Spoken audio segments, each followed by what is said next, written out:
इसलिए बेशर्म पार्टी के लोग बन चुके हैं। इन्होंने बेशर्मी के रिकॉर्ड तोड़ दिए हैं।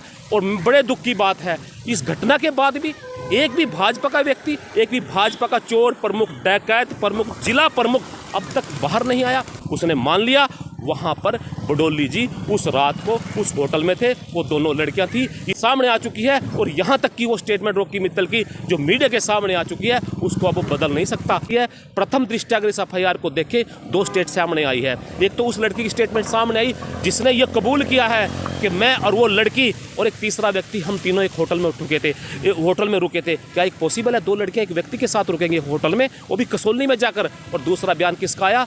इसके दूसरे मुजरिम का, रॉकी मित्तल का, जिसने इस बात को मान लिया कि उस रात उस होटल में मैं वहां शामिल था और मेरे साथ बडोली जी भी उस होटल में रुके थे। और उस लड़की ने भी कहा कल स्टेटमेंट के अंदर कि मुझे वहां रॉकी मित्तल मिला था।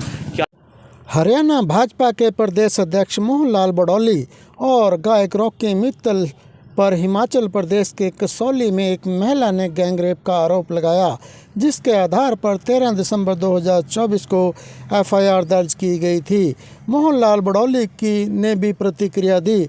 उन्होंने इन आरोपों को राजनीतिक स्टंट बताते हुए सिरे से खारिज किया। उन्होंने कहा कि यह मामला उनके खिलाफ एक राजनीतिक साजिश है। वहीं रॉकी मित्तल ने भी अपनी प्रतिक्रिया देते हुए कहा कि इन आरोपों को नकारते हुए कहा कि उन्हें इस मामले की जानकारी मीडिया के माध्यम से मिली। उन्होंने दावा किया कि भाजपा के कुछ बड़े नेता उन्हें बडौली के खिलाफ गवाह बनाना चाहते थे और जब उन्होंने ऐसा करने से इनकार किया तो उन्हें फंसाने की कोशिश की गई। इस मामले में हिमाचल प्रदेश पुलिस ने भारतीय दंड संहिता की धारा 376D और 506 के तहत मामला दर्ज किया है। जांच जारी है और दोनों आरोपियों से पूछताछ की जा रही है। इस घटना के बाद राजनीतिक माहौल गर्मा गया है और विभिन्न दलों के नेताओं ने इस पर अपनी प्रतिक्रियाएं दी हैं। कांग्रेस ने भाजपा से तत्काल कार्रवाई की मांग की, जबकि भाजपा के भीतर भी इस मामले को लेकर चर्चाएं रही हैं। इसी बीच पीड़ित महिला की सहेली ने प्रेस कॉन्फ्रेंस करके इन आरोपों को बेबुनियाद बताया और भारतीय किसान यूनियन के प्रदेश प्रवक्ता साहब सिंह गुज्जर ने भी इस मामले में अपनी प्रतिक्रिया देते हुए कहा। आइए सुनते हैं उन्होंने क्या कहा। बड़े दुख की बात है, आज हरियाणा प्रदेश अध्यक्ष जो भाजपा के प्रदेश अध्यक्ष हैं, उनके ऊपर महिला के बलात्कार के आरोप लगे हैं। और इससे पहले इन्होंने कमी पहले कोई भी नहीं छोड़ी। मोदी जी ने कहा था महिला की सुरक्षा की गारंटी देने का काम किया था, महिला के मान सम्मान की गारंटी देने का काम किया था, परंतु इन्हीं पार्टी के नेताओं ने आज महिला के मान सम्मान की इज्जत को उछालने के रिकॉर्ड ये तोड़ चुके हैं। अभी हाल ही में इन्होंने प्रियंका गांधी के गालों पर कटाक्ष किया था। ये वही नेता है जिन्होंने दिल्ली में कल आतिशी को एक हिरनी की तरह बोलने का काम किया। ये वो लोग हैं जो आज महिला की इज्जत को तार तार करने में शामिल हो चुके हैं। लेकिन वकील साहब, जिस प्रकार से मीडिया रिपोर्ट्स में आ रहा है, मोहनलाल बडौली ने राजनीतिक साजिश बताया, राजनीति से प्रेरित बताया है, उसके ऊपर क्या कहेंगे? देखिए, ये कहते हैं कि ये तो राजनीतिक षड्यंत्र रचा गया और ये तो आपस की लड़ाई थी। मैं पूछना चाहता हूँ, यदि इन भाजपा नेताओं की आपस की लड़ाई है तो एक दूसरे का सर फोड़ने का काम करते, एक दूसरे की टांग तोड़ने का काम करते, एक दूसरे को मारने का काम करते। क्या आपस की लड़ाई में एक महिला के साथ बलात्कार किया जाएगा? और दूसरी बात, ये अगर राजनीतिक षड्यंत्र होता, ये राजनीतिक तहत केस दर्ज होता तो ये मुकदमा 7 जुलाई, जबकि ये घटना है 2023 की, तब हो जाना था, क्योंकि वहाँ पर कांग्रेस की पार्टी की सरकार बनी हुई है उससे पहले से। इसलिए कहीं भी इसमें राजनीतिक समस्या नहीं है, राजनीतिक कारण नहीं है। और दूसरा, इस केस की अगर हम जांच की बात करें, क्योंकि मैं भी वकील हूं और मैं जहां तक मेरी आवाज़ जा रही है वो लोग समझदार है, जनता सब जानती है। प्रथम दृष्टया अगर इस एफआईआर को देखे, दो स्टेट सामने आई है। एक तो उस लड़की की स्टेटमेंट सामने आई जिसने ये कबूल किया है कि मैं और वो लड़की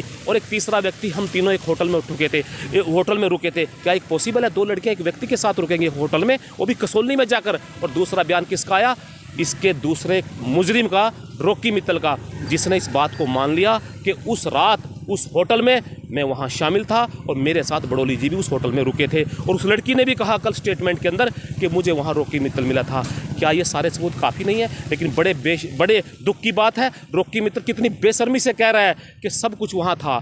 होटल का नाम उसने बताया, कसौली का नाम उसने बताया, उसने यहाँ तक कहा वो दोनों लड़कियाँ वहाँ पर घूम रही थी, लेकिन मैंने गलत काम होते हुए नहीं देखा। अरे बेशरम व्यक्ति, क्या किसी खिड़की से झांक कर तो वो काम भी होते देखना चाहता था? इतनी घटिया सोच के लोग। और मैं तो आज साबित हो रहा है कि रॉकी मित्तल यदि कांग्रेस में आया है केवल मात्र इस रेप के केस से बचने के लिए आया था। उसको लग रहा था कि कांग्रेस पार्टी की सरकार बनने जा रही है, शायद इस रेप की घटना से, इस रेप के कुक्रम से वो बच सके, लेकिन साबित हो चुका है, सब कुछ सामने आ चुका है, स्टेटमेंट सामने आ चुकी है। और यहाँ तक कि वो स्टेटमेंट रॉकी मित्तल की जो मीडिया के सामने आ चुकी है, उसको अब वो बदल नहीं सकता। उसने मान लिया वहाँ पर बडोली जी उस रात को उस होटल में थे, वो दोनों लड़कियाँ थी, इसलिए बेशर्म पार्टी के लोग बन चुके हैं। इन्होंने बेशर्मी के रिकॉर्ड तोड़ दिए हैं।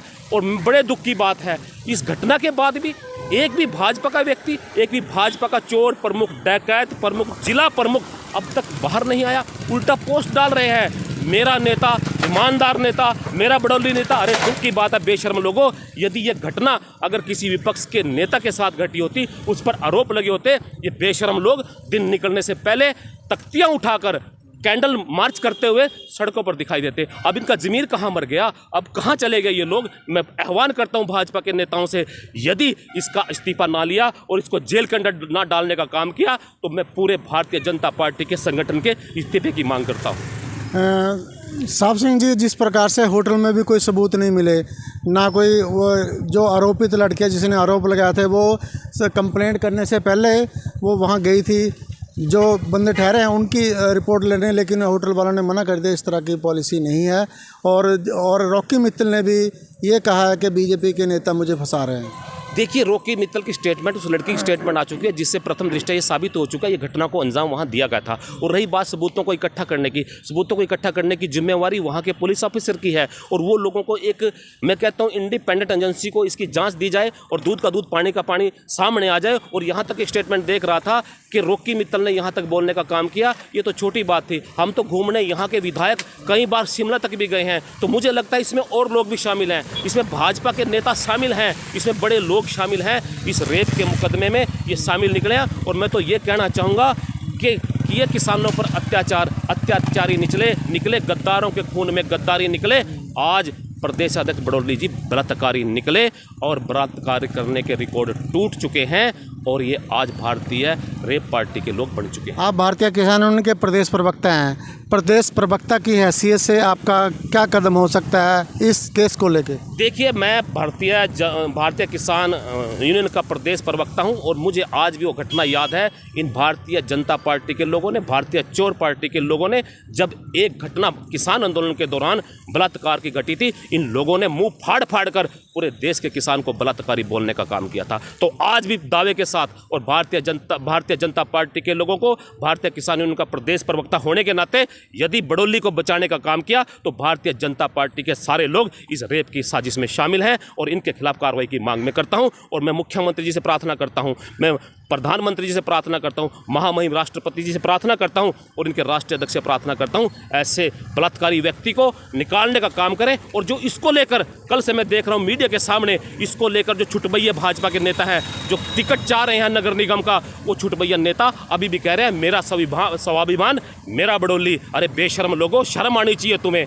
आज इस देश की, प्रदेश की घटना, यदि रेल मंत्रालय के अंदर रेल एक्सीडेंट भी हुआ ना, तो भी यहाँ के प्रदेश की, मेरे देश की वो घटनाएं होने के बाद ये रिकॉर्ड रहा है कि उन लोगों ने, उन नेताओं ने इस्तीफे देने का काम किया। लेकिन आज रेप का आरोप लगने के बाद कोई भी नेता नहीं बोल रहा है। साहब सिंह जी, आरोप ही तो लगे हैं उनके ऊपर, लेकिन उस महिला ने भी, उस लड़की ने भी ये कहा है कि मैं मेडिकल नहीं कराऊंगी। फिर आरोप जो है साबित कैसे होंगे? देखिए, आरोप लगे हैं, किस व्यक्ति पर लगे हैं?